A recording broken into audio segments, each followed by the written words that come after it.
people.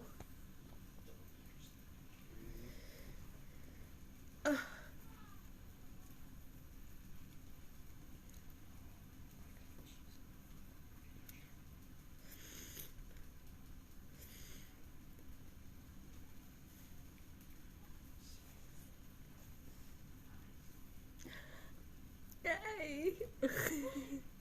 I got people. Hey! Tau Heart Dimension. Hello. I'm a hot mess. I'm a little late, but I'm here. I did it.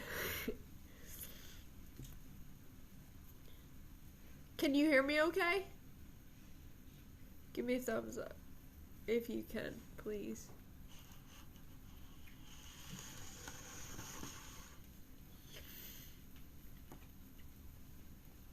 There's a microphone. I don't know if I need to hit it.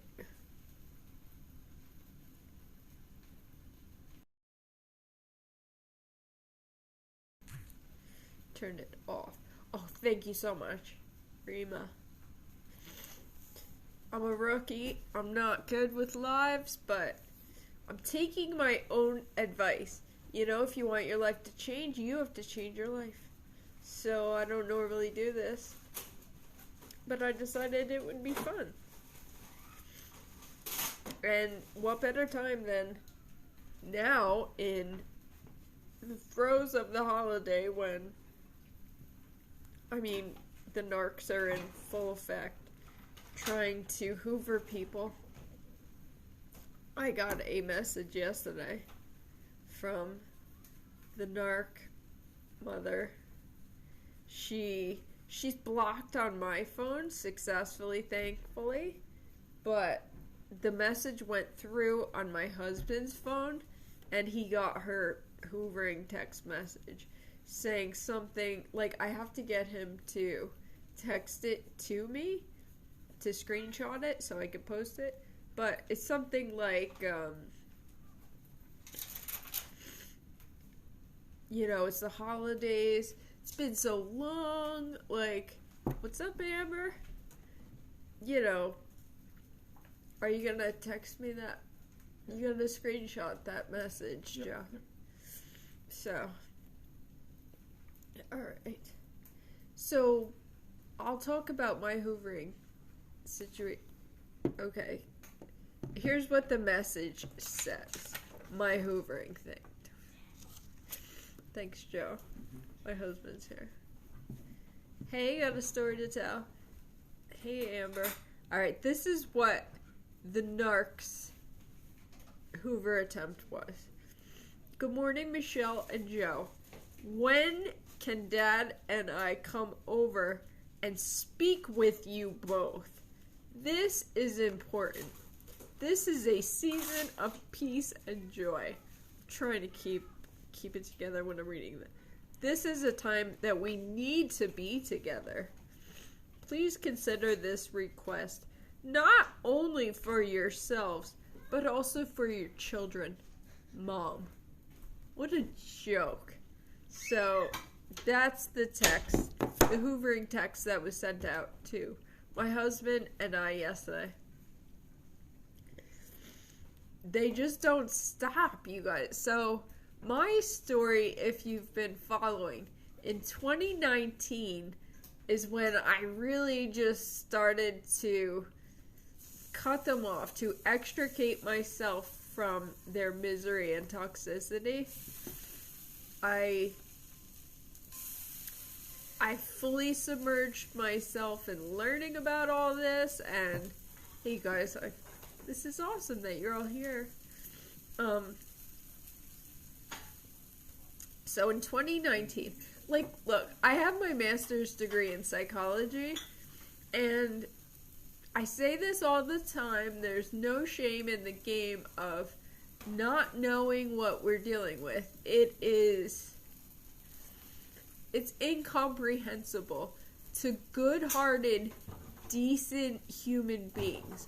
Like, the fact that these people even exist is, incomprehensible. But the fact that it's your flippin' parent, somebody that you love, it's, wild. So, Anyway, so it was 2019. I got a YouTube video in my feed, and I kept getting them, but I finally watched it. And it was all about narcissistic abuse, lo and behold. I watched one video and I was like, oh my god, this is what I'm living. This is what these miserable people are. I mean, if you grew up with this, you know, your whole, like, upbringing, you just knew something was off. You knew something was, like, not quite right. You were completely, utterly miserable around these people. And, yeah, my brother's a nerd, too. My brother. I hate using these terms of endearment to describe these people because they don't deserve it. They don't deserve any type of affinity whatsoever. Like, they're so self-consumed. It's such a crazy, like, defense mechanism that these people have constructed to protect themselves. Make no mistake, everything they do is in their own self-interest to protect themselves because they're the perpetual victims.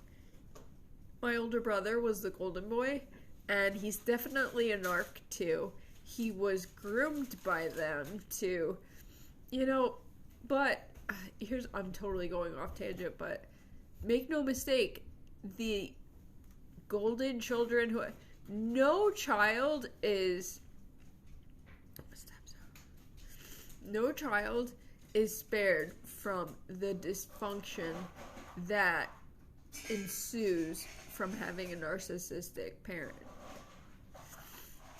Like, there can be a lost child, there can be a golden child, a black sheep. Wherever you are in that lineup, you're screwed up from it.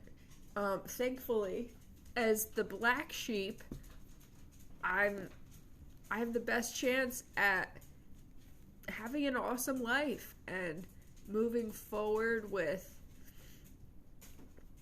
true, genuine love, connections, living authentically, and being, I don't know, just honest, essentially. But it's like if you were raised in this, yeah, it's good. It's good to be the black sheep. I mean, let's not mince words about it. It's like we were totally tortured our whole upbringing, but being the black sheep is the best role to play in this disordered, dysfunctional unit. It's like cherry pick black sheep, blood or no blood, if you're a toxic narc. Exactly. I can't say that enough. Like, these people prey on our kindness, our good hearts, our genuinely good nature to let them back in. To, like, it's just, as I said, it's incomprehensible that they're so inconsiderate, non-compassionate. They have zero empathy whatsoever. It's like, how could somebody out there conduct themselves in this way? But that's the sad reality of it. So, definitely. And the sad thing is, when you realize that you've been raised by these wolves, these awful, evil narcissists, you start to, like, look around. This is something that I've experienced. And you realize, like, that the toxicity goes a lot deeper than just your parent. You start to realize, like, it's kind of a whole network. It's like the extended family, like aunts, uncles, like it came from somewhere, right? So it's like they all kind of condone it. They're all cohorts. It's awful. So it's not surprising if you have to cut off the whole lot of them, which is where I'm at, what's happening here. And I can't tell you, I've never been happier.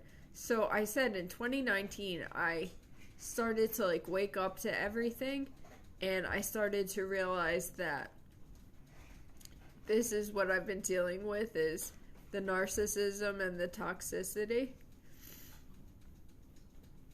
And we kind of like, we didn't know where we were going to go because our children were smaller. Like back in 2019, Maddie was 8, Josie was 6, and they kind of had like a BS, like touch and go relationship with these people. And we were like, oh, like I don't want to rob them of having grandparents or whatever. But the truth, you know, comes out, makes it easier. Eventually, like, I'm writing a book, and I went back to what I had written at the time that the narc attacked me. It was disgusting. Disgusting. This woman is my mother. But that was the last day that I ever dealt with her. And her and the henchman had come over to our home, and they took our kids. I know! Can you believe that? That we have, like, any biological ties to these people? Like, we couldn't be more different. Thank you for saying that. Best compliment I've heard. So, but they took our daughters to their flipping pool. And my older daughter told me lately it was the narc's birthday. And the narc said to my older daughter, oh, Grandma was really hurt that you didn't buy me a birthday present. Like, are you kidding me? You're saying this to an 8-year-old. Like, she has any, like, say as to what we get this bitch for her birthday. So, I was like, that's when I was like, oh no. Like, you know, Mama Bear, you're, like, going to protect your children at all costs. These people have no right to be a part of your children's lives in any capacity whatsoever. They just don't deserve it. They didn't deserve to be a part of our lives, but unfortunately, there is no vetting process for parents. That's not surprising that your mother named you after her, because they view us as an extension of them, right? They like to take all the best parts of us and attribute that to themselves. Like, oh, she's smart because of me. Or, oh, she's creative because of me. Like, when there's absolutely no correlation whatsoever. I'm sorry that you have the namesake. I have a fun story. I have a cousin that is a black sheep. She's legit a cousin, like a first cousin. She's the enabler's sister's daughter, so she's my first cousin. And we just recently got in contact with each other through 23andMe. How cool is that? She, like, messaged me. Joe got that for me, like, last Christmas or a while back. And I had not been in contact with my cousin because, of course, her black sheep mother was not, what do you call it? Like, compliant with the narrative of the enabler and the whole toxic unit. So she kind of just disappeared off the face of the earth. Come to find out, she's on the West Coast. She's in Seattle. And we started talking, and I was like, oh my goodness, this is awesome to, like, find someone from the dysfunctional unit that, you know, has the same insight, the same miserable experience. Fun story, that's what I was getting at. She actually changed her name. She changed her first name. I don't know, I have to, like, get more details about it, the legality of it or the extent. But she was named after her narcissistic father's mother, and she always had a terrible association with it. So she changed her name. I was like, that's awesome. I'm okay with my name because I'm okay with my name because it doesn't have any, like, affiliation with the narc. She just liked it. It's one of her cousins that I was named after that, she wants to emulate, because this cousin, I'll tell you, is, like, affluent. Like, her and her husband, they have a lot of money, and narcs like to sidle up to that because they live for materialism.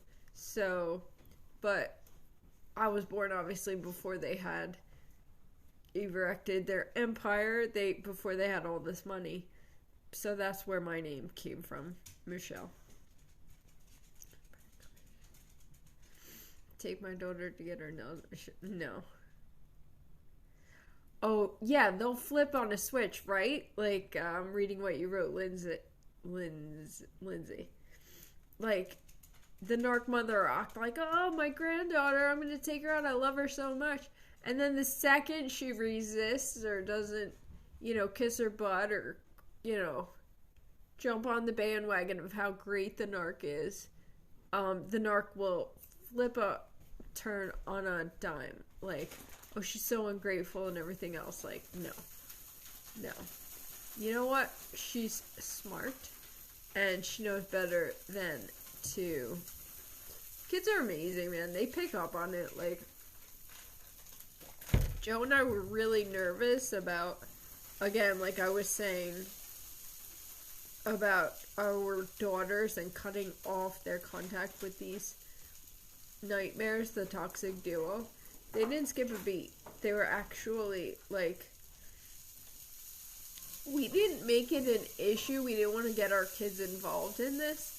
So we just kind of said, oh, we're not going to see them for a while or whatever. And obviously the gap of times got wider and wider, like, that we did not see them. So that was pretty awesome. And the kids started growing up, and I tell my kids this all the time. If someone loves you and cares about you, they respect you and they make you feel good. And if they don't do that, they don't love you, they're not your friend, they're not your family. You deserve better. No one in your life... My hair's a hot mess. No one deserves to be in your life that's not going to reciprocate what a great person you are, what a good friend you are. So that goes for family as well, And that's what I told my kids. I was like, Grandma and Grandpa, like, they treated me really badly, and I was super uncomfortable with them. Hey, narc games. And I just can't stress that enough. As a good human being, that's all you're trying to do, is raise a good human being as a child. And it's the golden rule. Like, what's better than that? Like, these narcs are straight evil to the core, and we deserve better. Our kids deserve better. So that's how that whole thing unraveled. I have a YouTube video about it if you're interested. But thank God our kids are older and they know that these people are not good, and kids have a sense, kids have intuition that is on point, better than any adult. So that's how we distance ourselves. Holiday hoovering, that's my topic that I said. So, yeah, we got that text yesterday, my husband and I, from the narc mother. And it's so absolutely baffling what these people do. They just keep on keeping on. Like, they don't want to... They will never modify themselves, take any accountability whatsoever. They will never, ever, ever apologize or be remorseful in any way, because they equate that to weakness. They equate, faults as being, like, it's just something that they can't handle, essentially. They're adult children, is what I say. they don't even deserve that title, because children are amazing and incredible, and narcissists are everything but that. So, but essentially, they won't accept accountability. They will never self-reflect. They will never assume any wrongdoings. They'll never take accountability. So we're like 2 years out, really, from initiating this separation. And this woman continues to deny any wrongdoing, any fault whatsoever. You know, in their feeble minds, they think, well, this is my child. I'm superior. I'm better. I'm entitled. You know, like, they look at us. They legitimately look at us like we are subservient and we should be compliant. And all they ever did for me was they were condescending, treated me like I don't know any better. Like, guess what? I'm like a 41-year-old adult, and yes, the hell I do know better. So, narcs will just keep on keeping on. Thank you. They'll just keep trudging along, like just ignoring reality and forwarding their agenda. And they'll always victimize themselves, villainize us, because that suits their narrative. That gives them, you know, the platform that they're looking for. They want to portray themselves as the victim, and they will smear the hell out of our names. I would never reconcile. They're not capable of acknowledging their wrongdoings at all. They just can't do it. It's like part of, like, the narcissistic personality disorder results from trauma in some form or another, but it's like a defense mechanism that these people form to, hey April, that these people form to protect themselves, essentially. They don't have the fortitude, the strength to face their issues. You know, they'll do everything they can to, my toxic duo won't even act like they're remorseful. Or, you know, the most I ever got one time was like, I'm sorry that things are the way they are. Or, you know, they'll say something feeling sorry for themselves, like, we did the best we could. I'm sure you've heard that one. We did the best we could. We weren't the best mom and dad. Nobody's perfect, jerks. But guess what? Like, you could try. You could just be a decent human being, and they don't have those attributes whatsoever. So, they're awful. They're nightmares. I would never reconcile. Life is so good without them. I posted about it, like, Thanksgiving was our best holiday yet. And yes, initially it's very hard to extricate yourself from the toxicity, from the dynamic that we've become accustomed to, that we were trained to tolerate. But I'm telling you, like, 2 years out, it's glorious. It gets better. It's so hard initially, but all you have to do is whatever is best for yourself. Like, I understand, I appreciate, I always say this, not everyone has the luxury of going completely no contact. So if you need to just go low contact or gray rock, do that. Whatever suits you best. The name of the game is your happiness, your well-being, protecting yourself, because this is what we're dealing with. It goes against our nature to shut anyone out or to not help people. You know, most of us are empaths, and it is our nature to want to help people. I had a professor in college one time that told me, you're attracted to people that have issues or that are disordered or need help or whatever, because you want to help them. I was like, yeah, that couldn't be more true. So when this person is your parent, you're like, oh, maybe I just need to communicate better. Maybe I need to be better. You know, you go through every possible self-deprecating option out there, and you assume the responsibility yourself because your parent never will. And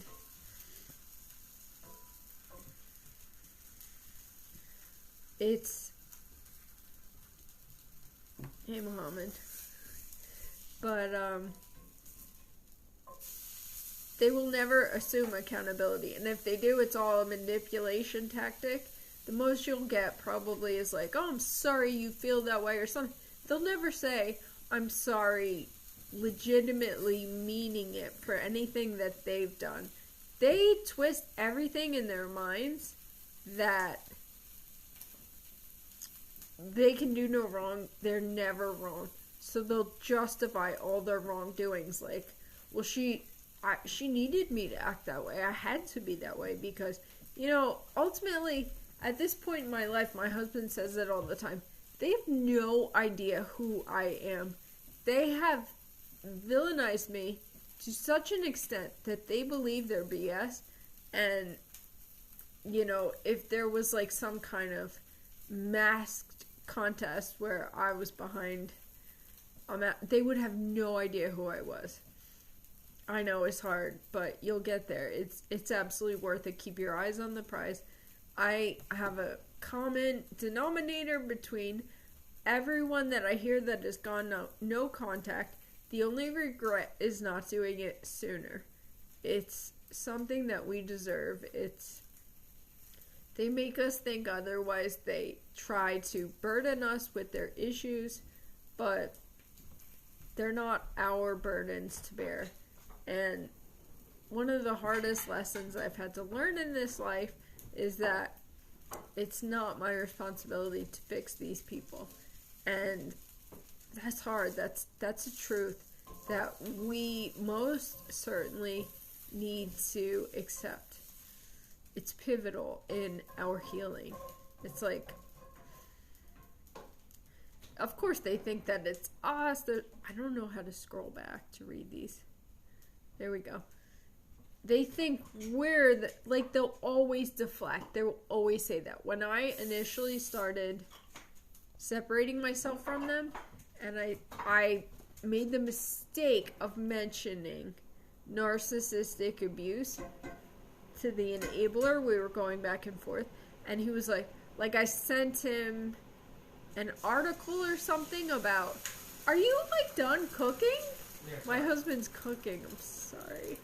So,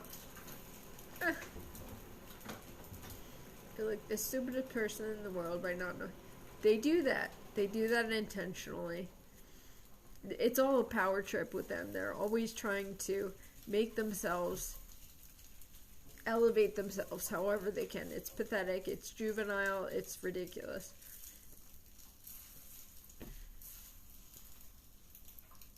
Oh yeah, so back to that whole thing about... So I sent the enabler, I made the mistake of saying something about... I said, look up narcissistic abuse. Do you know that piece of garbage sent me an article about narcissists and said, oh yeah, it fits you to a T. I was like, I'm done. I'm just done here. You can't reason with insanity. You cannot... It's not your fault. Don't say that. It would never be. The chaos is absolutely them. That's so insightful, Narc Games. We're all healing, and I love watching you all, get to these different milestones and realizations. Best thing about no contact is the conversation is one-sided. It's so clear that the chaos is only from them. That's absolutely right. That's their MO. That's what they do because they want to just distract you from being happy because there's no shot in hell for them to be happy. they're so committed to their misery and unhappiness, and they know that we're better off without them, and they hate it, and they don't want us to come to that realization, so they try to distract us from it. If your daughter, you know what, unfortunately, I feel bad saying this, but it seems like the current generation, I'm making a blanket statement, it's not applicable to everyone, but it seems like a lot of the latest generation of kids are narcissistic. I know this term is overused, but it is a spectrum. You know, we're dealing with malignant narcissists, the parents that we've suffered abuse at the hands of. But in terms of your daughter being a narcissist, you know, there's two parents. There's not just you there. So I don't know what the father's situation looks like, but he could certainly have played a role in that. But also, you know, environmental factors. Narcissism typically results from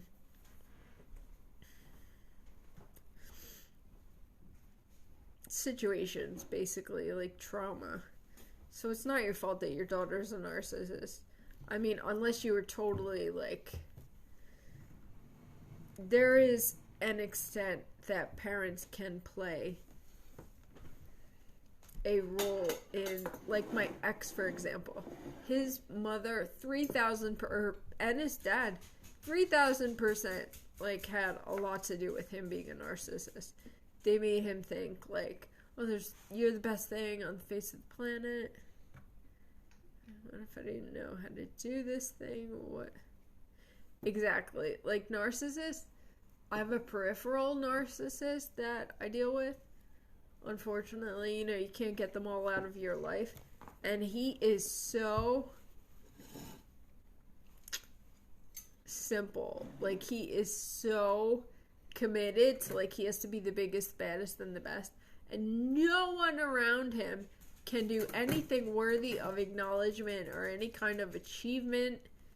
It's insane. When you finally educate yourself and you learn about these people and what their game is,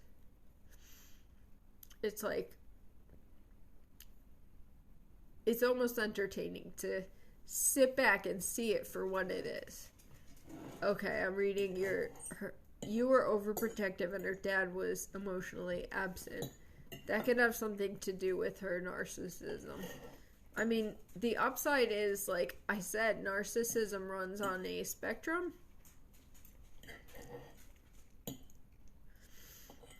Teacher, when I got older, I used to tell him I hope he probably didn't. He probably wanted his students to think that he's like a big hero, because narcissists care more about what outsiders think of them than they do their own family. Their own family is like expendable. They view us like we're given. Like we are forced to deal with them. We are forced to be tied to them biologically or whatever. They think they can do no wrong and that they have a free pass to just abuse us or treat us terribly. Hey, Allison. Dad was a secondary narc, mom was that's like my situation as well.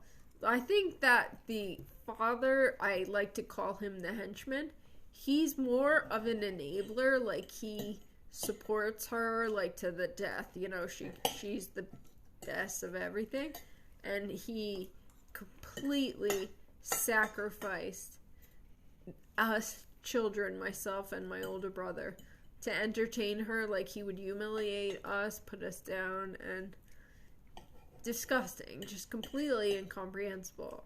Especially if you have kids now, you're like, how could they do this? Hey, scapegoated goat child recovery. So, let me back it up so I see what I'm talking about. Oh yeah, the they'll always forego. Oh, so my dad, like I was saying, he's an inverted narcissist, I feel like. Basically, what that entails is like someone that wants to have the, grandiosity of the narcissist, but doesn't have the fortitude to do it. It's kind of a terrible way to describe it, but it's like they ride the coattails of the narc.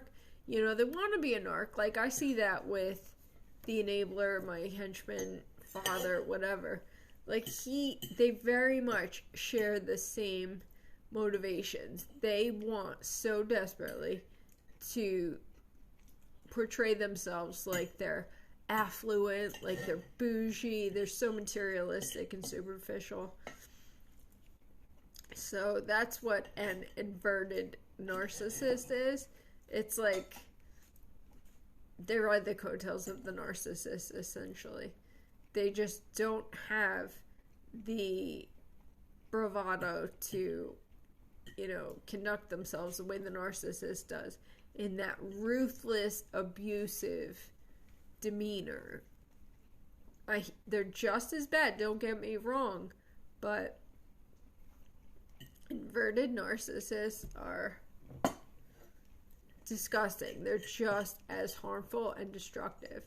And they'll do it like subtly. Like I always say this, that I wanted so desperately to have a parent that I could, confide in, or that would stick up for me, or that would see things for how bad they were.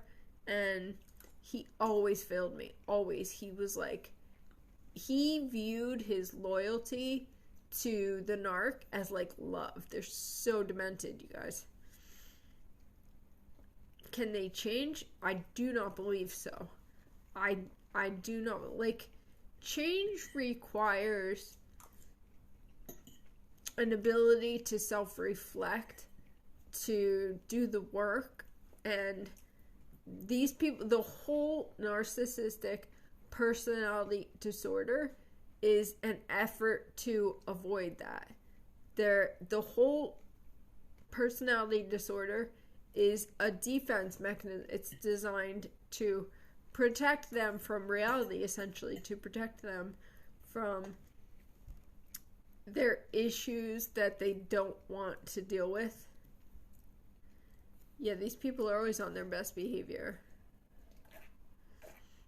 when they think they'll gain something. Exactly.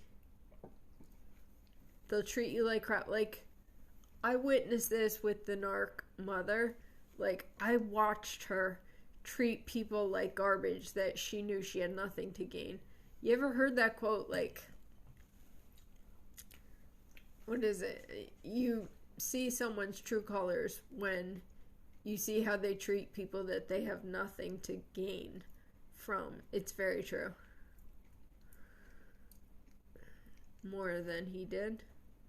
Wow. Grandma, that's awesome that you had someone that stood up for you. I know one my whole life. I can't imagine what that's like. That's awesome that your grandmother stood up for you. Like, see, in my situation as well, the grandparents were non-existent. We had no relationships with anyone. My narc mother's parents, they passed when I was super young, so I did not see that dynamic between her and them. And my dad's mom and dad, like, they were disordered themselves. To be honest, there was like mental health issues that ran in the family, and there was several people that had gone to Greystone. If you live in the area, that's a mental institution. I'm from New Jersey. It's crazy. So, and like the narc mother hated her mother-in-law, like my father's mom. She despised this woman. So I'm inclined to think that they were similar, that they had similar, behaviors, or grandma saw what was going on. That's awesome. I don't know, like I said, it's so twisted, and it's so hard to conceive that our own parents are this way, that they're like evil to the core, but it's just something that we have to accept in order for us to move on, to distance ourselves from their toxicity. And every single person on this earth deserves to live their best life, deserves to be loved and supported. And if your own parents aren't doing that, bye. Like you said earlier, it's just anyone that treats you like garbage or doesn't appreciate you has no place in your life. So the holiday hoovering thing, the narcissists, no doubt, feel very badly for themselves during this time of year. You know, I was kind of touching on this before. The golden boy is definitely a narcissist, and he has kind of replicated the relationship that the narc mother and the enabler have, that was modeled to us growing up. You know, the enabler is the inverted narcissist. Like, they've bonded together over their shared agenda. They want to be bougie, they want to be affluent, they just want the outside world to think they're so great and they have such a great relationship. You know, like, these people have been together for obviously over 40 years. They've been married, and they fool some people. Some people, like, they love social media. The enabler does. And he puts all their stuff out on Facebook. Fakebook, I call it for him. But, like, puts everything out there. And the love of my life. He writes, like, they have not kissed each other or touched each other in, like, decades. That's what they equate love to, is loyalty. It's so messed up. So my narcissistic brother, he has replicated that exact relationship with his wicked wife. And he 1000%, he's not happy. Yeah, I mean, anyone that walks this path with these people, they're just committed to superficiality, materialism. Like, what is there to be found in that? Like, the whole, sounds super corny, but the whole purpose in life is love, right? To have substantial, meaningful relationships or connections with other people. And not having that, it's like their lives are so empty. I say this all the time. They are truly their own worst punishments. So, karma. It is just that. My narky brother, like I said, I have not had contact with him. Our son passed away in 2013 from brain cancer. He was diagnosed when he was 2, and we fought like hell for 17 months, and he passed, unfortunately, April 23rd, 2013, and that was a pivotal moment. Like, I was forced to see how absolutely evil and unsupportive these people are.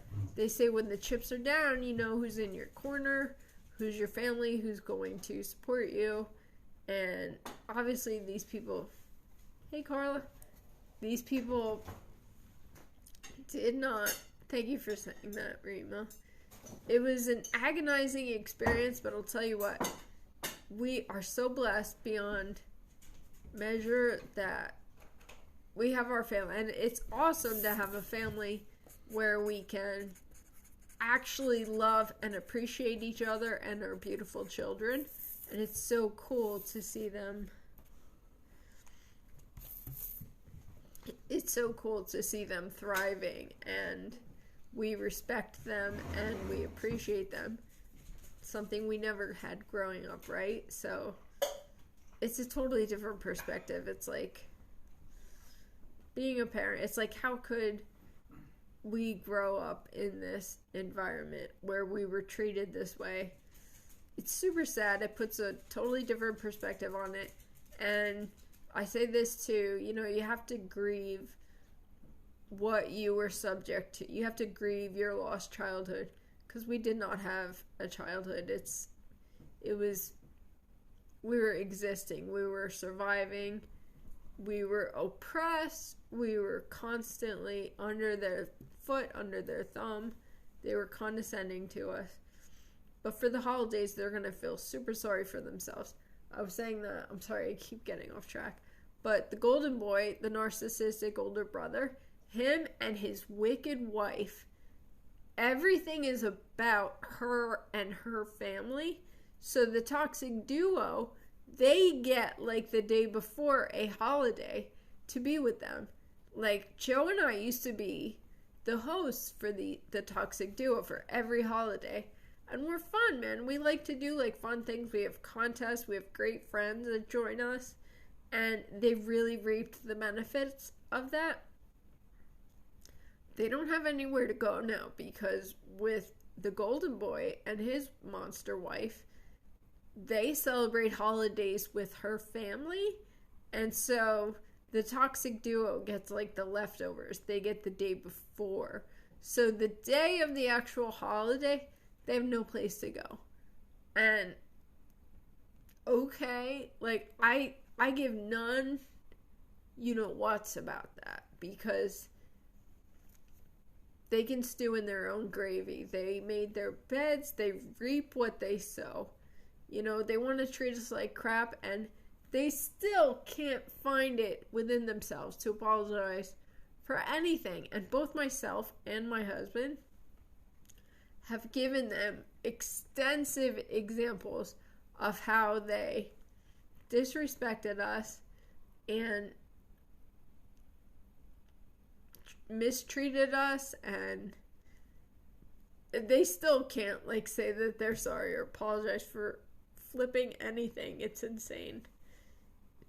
But I'm sure they don't have anywhere to go for holidays. They're totally displaced. And the narc, of course, is I'm not cooking, I cooked for all these years. And she's so entitled, she needs to be waited on hand and foot. And that's what they used to do as well. They used to come over here, swoop over, and just expect to be waited on hand and foot. I'm disabled, so my husband takes care of me. Our children are young. He takes care of them. He takes care of everything. He would do all the cooking, all the prep for holidays. And my own mother had the audacity to come over here and expect him to wait on her. Rather than helping, you would think as a mother they would help. No. That's not what we're dealing with. We were robbed of real families. She made us do the work. Yeah. That's incredible. Narcissists are so entitled. I have all these posts about it, and it's the sad reality. Again, it's just the way these people operate, their mentality. It's so twisted. The holiday should be about celebrating the people that you love and care about and spending time together. And they make it all about themselves, of course, because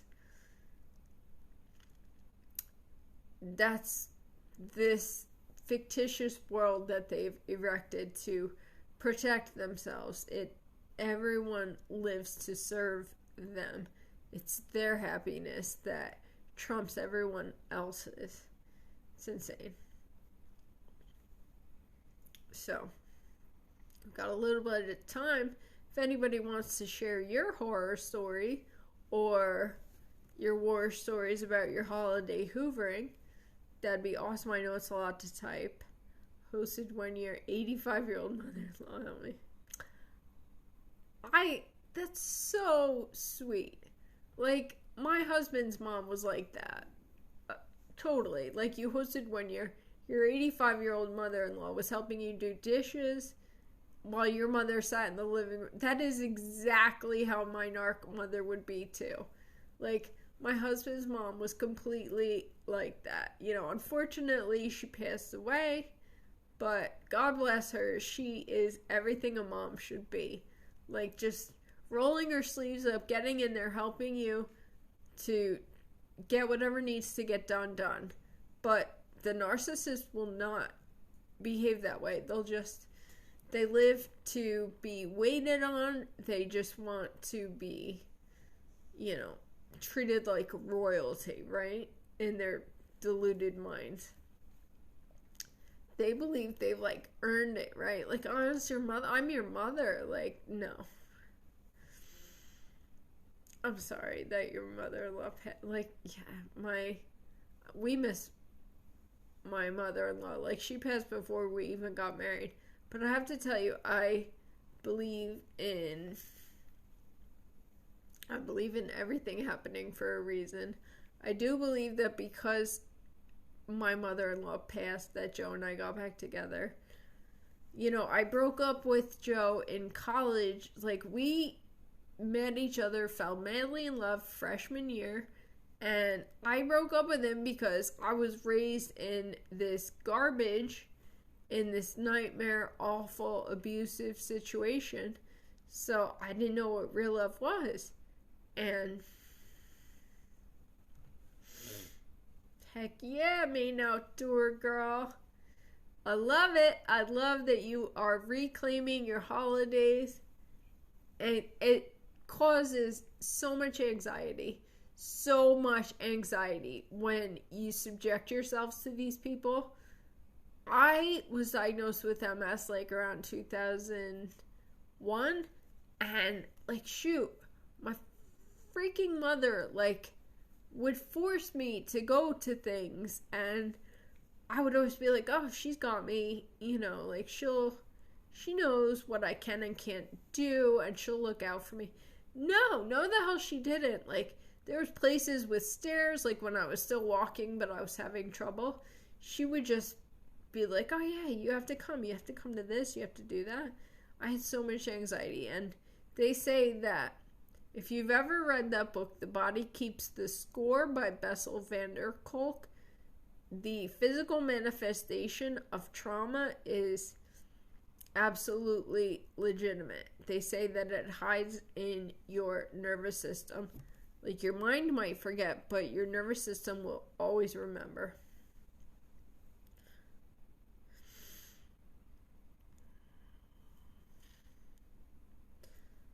Yeah, I bet your narc mother hated that because it wasn't about her. You know, somebody taking into consideration your mother-in-law. Disgusting. I'm sorry, I know it's a lot to type. I am totally following you.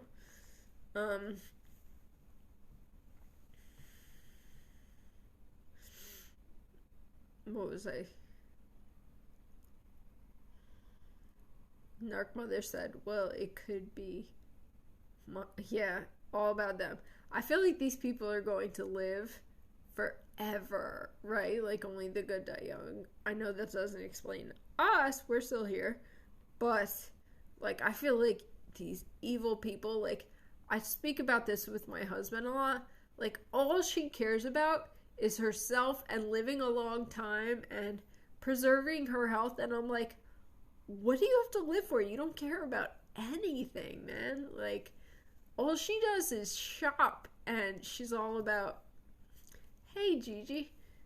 All she does is shop and care about that. It's, like, incredible.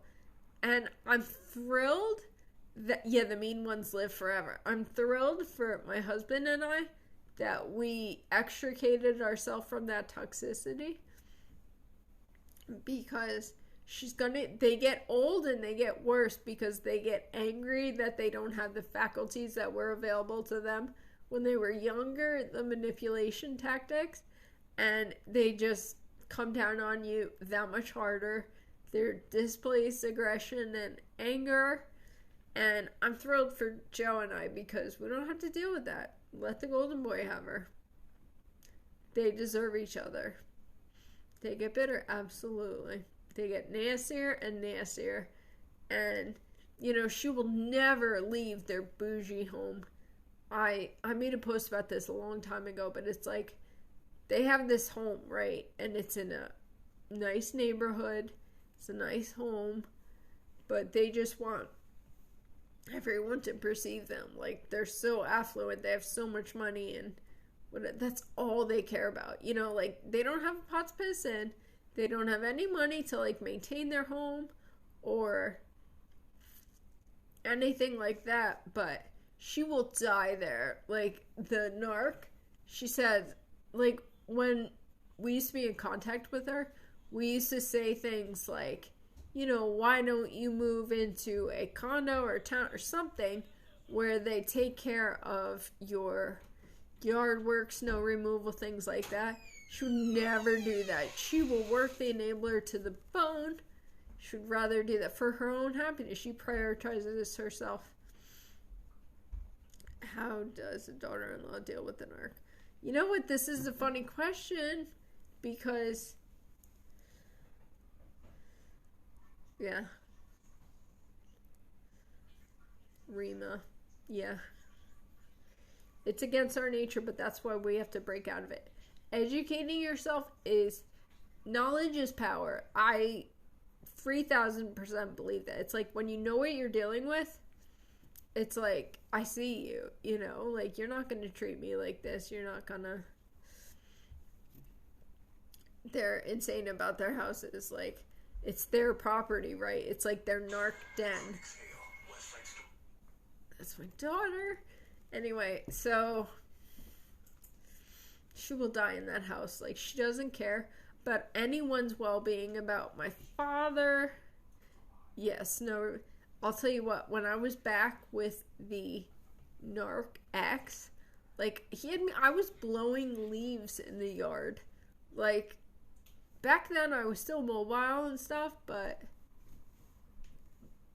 the nerve, man. Like, these people, they don't care. They just see things like, my mother refuses to leave her home. That's right. And is falling apart. Yes.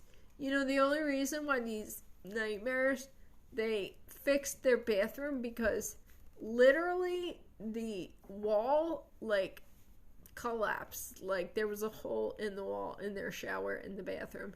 And guess who fixed it? My husband's friend. Cold, empty, and falling apart. Totally. They make their beds, man. Like, karma is the thing. Burning it down when they die. Totally. I am so there with you in narcissist games. Like, it's the house of horrors. I have nothing but animosity and resentment towards that place. Like, I think about people that have, or you see it on TV, people that have good feelings towards their childhood homes. I have no idea what that's like. I absolutely hate that place. I loathe everything associated with it. It'd be great to burn it down, right? Like, that place held nothing but misery for me growing up. I love that we're all agreeing with this. Way to go, narcissist games. You are not alone. We are all in this together, you guys. We're all healing together. I'm so grateful for every single one of you. You are more my family than these a-holes I was surrounded by growing up. It's so true. It's like our trauma bond is... it's something nobody would understand unless you experience it, unfortunately. It's stuck into time. Yeah, mine too. They don't ever update anything with their home because they can't afford to, because they're too big. Like, they should be retired, but they're both still working like full time because they have to maintain the facade, you know, they have to be so bougie. Time warp. They'll never update anything. Like, she has a couch in the living room from, I don't even know, from the previous home that we lived. I was 12 when we moved, okay? So it's like 30 years at least. Hey, Rod. Alright, you guys, I'm going to wrap this up. There's so much going on. It's Sunday, football Sunday over here. I love you all. Thank you for joining me. Remember, I'm following my own advice. If you want your life to change, you have to change your life. It's little things, but you just got to do things out of your comfort zone. I'm writing a book right now, you guys, and I'm super excited about it. Plastic on the furniture. That's funny. I'm writing a book right now, and I can't wait to get it out. It's so good, and it's from, like, way back when I started this journey. I love you guys. You're so welcome. I'm thrilled to, like, be in contact with you all. Thank you for saying that. Thanks, Rima. I'm like a total rookie. I don't know what I'm doing, but like I said, I just love connecting with you guys. We're all in the same boat. We're all healing together. And our validation and swapping war stories is everything. It's everything. It's like you went all these decades in the dark, feeling like it was you because they made you feel like it was you. Ooh, what's this movie? See the movie Little Foxes by Betty Davis, Narc Mother. Oh, I gotta watch that. Little Foxes by Betty Davis. I have to see that. That sounds perfect. So, alright, you guys, I love you all. Have an awesome day. I've got awesome posts on the horizon. Always feel free to DM me or, get in contact with me. I have a YouTube channel if you haven't checked it out yet. I have a link in my bio with all the link, or I have, the link tree in my bio. It links you to everything. I also have merch, which I never promote, but I'm super proud of it. I made this logo all by myself. If you believe it, you can achieve it. And I just recently came out with like a grayscale logo so that I could print it on black fabric. It's kind of doesn't sound like a big deal, but it's a big deal to me because I did it. I love you all. I'm always reachable, so I'll be back again at some point for another live. Have a great day.